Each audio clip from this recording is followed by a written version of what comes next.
മലയാളത്തിലെ എക്കാലത്തെയും മികച്ച സിനിമകളിൽ ഒന്നായിരുന്നു അൻവർ റഷീദ് സംവിധാനം ചെയ്ത രാജമാണിക്യം. മമ്മൂട്ടി നായകനായ രാജമാണിക്യം കളക്ഷൻ റെക്കോർഡുകൾ പലതും തകർത്തിരുന്നു. ബെല്ലാരി രാജ എന്ന കഥാപാത്രമായി ഗംഭീര പ്രകടനമാണ് മമ്മൂട്ടി കാഴ്ചവെച്ചത്. താരത്തിൻ്റെ തിരുവനന്തപുരം സ്ലാങ്ങും ഡ്രസ്സിങ്ങും എല്ലാം ട്രെൻഡായി മാറി.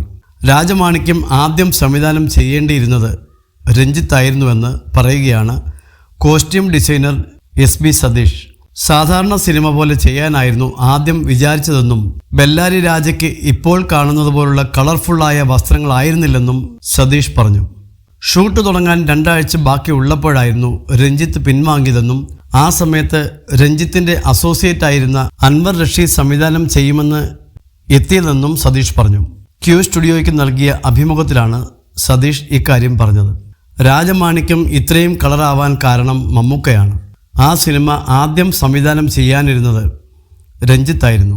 ബെല്ലാരി രാജയ്ക്ക് ഇപ്പോൾ കാണുന്നത് പോലെ കളർഫുൾ കോസ്റ്റ്യൂം ഒന്നും ഉണ്ടായിരുന്നില്ല. വെള്ള മുണ്ടും ജുബയും മതിയെന്ന് രഞ്ജിത്ത് എന്നോട് പറഞ്ഞു. കണ്ടാൽ ഒരു എടുപ്പ് തോന്നുന്ന കോസ്റ്റ്യൂം വേണമെന്നായിരുന്നു രഞ്ജിത്ത് എന്നോട് പറഞ്ഞത്.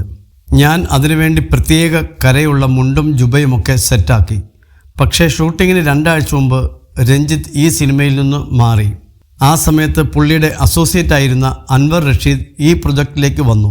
പിന്നീട് മമ്മൂക്ക ചെയ്ത കോൺട്രിബ്യൂഷനാണ് കളർ ജുബയും കറുത്ത മുണ്ടും. ട്രൈ ചെയ്താലോ എന്ന് മമ്മൂക്ക ചോദിച്ചു. പിന്നീട് ആ ക്യാരക്ടറിൻ്റെ ട്രിവാൻഡ്രം സ്ലാങ്ങും മമ്മൂക്കയുടെ സജഷനായിരുന്നു. അതും കൂടി ആയപ്പോൾ സംഗതി കളറായി. ഇപ്പോഴും ബെല്ലാരി രാജയുടെ കോസ്റ്റ്യൂം ട്രെൻഡാണ്, സതീഷ് പറഞ്ഞു.